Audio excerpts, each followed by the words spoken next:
Hello everyone! Nagbabalik ang Ilocanang Maestra ng Pangasinan. Samahan niyo ako ngayon papunta ng Baguio City. Baguio talaga. What?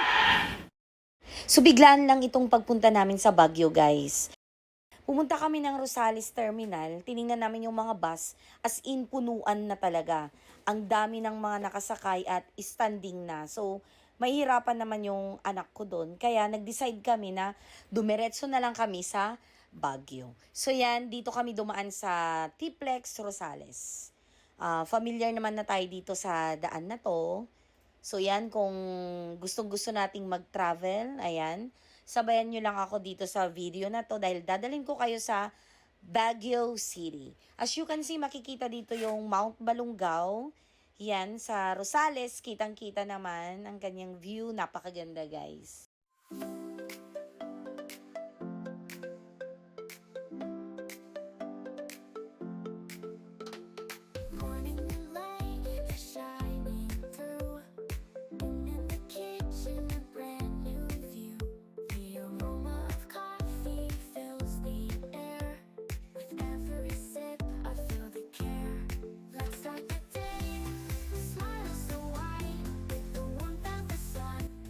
At syempre, dahil gutumin ang driver natin, hindi kumpleto ang ating travel pag walang McDonald's, guys.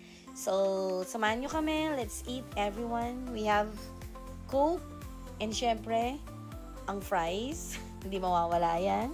One of our favorites.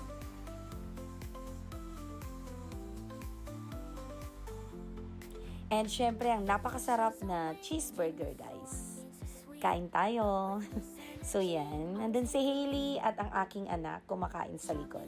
Mahihain sila kaya slight lang yung appearance nila sa video na to, guys. Thank you for understanding. So yan, pakit na kami ng Baguio. Dito na kami sa Cannon Road. Nakakamiss talagang pumunta sa Baguio, guys. Nakaka-relax. Iba kasi talaga yung views dito, yung Cannon Road, yung mga mountains, syempre, yung mga puno. And syempre kung nature lover ka, ma-appreciate mo talaga yung pag-akyat mo ng Baguio, guys. And ito yung update sa daan ng Cannon dito, guys. Ito yung November 2 ha, matagal, ito yung last na pagpunta namin na Baguio ng mister ko, yung hinatid namin yung anak ko. Kaya yan, siguro ngayon, malaki na rin yung improvement, guys. Dito sa part na to, sobrang ina-appreciate ko talaga. Napakaganda.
And finally, welcome to Baguio City.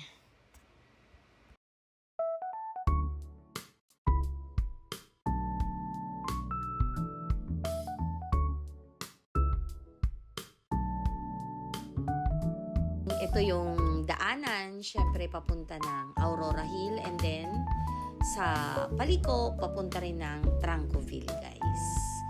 Diyan nagbo-board yung aking anak. And hatid lang talaga ang ginawa namin sa Baguio. Ibinaba namin yung anak ko, then kasama si Hailey, then umuwi na kami, bumaba na kami agad.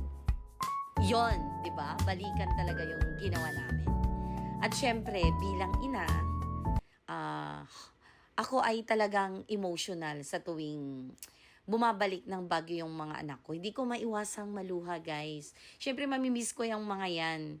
Matagal na naman bago ko sila makasama. So, iyakin ang first one. Mababaw lang talaga ang luha ko, guys. Especially sa mga anak ko talaga. Love na love ko yung mga yan. Ito ay pababa na tayo this time. Siyempre, same view. Sa Cannon Road din kami ulit dumaan dahil mas malapit dito.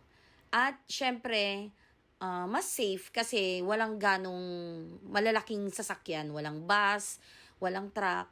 So, yun. Dumadaan din naman kami sa Marcos Highway, lalo na pag umuulan.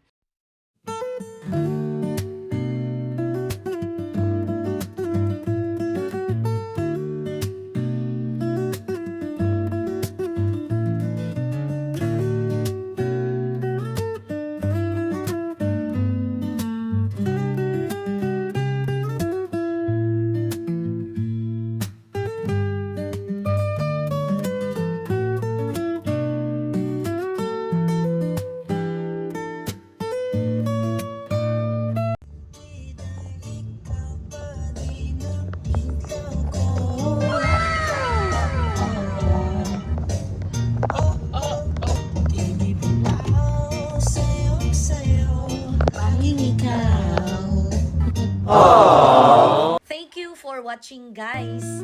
Take care and God bless. Bye!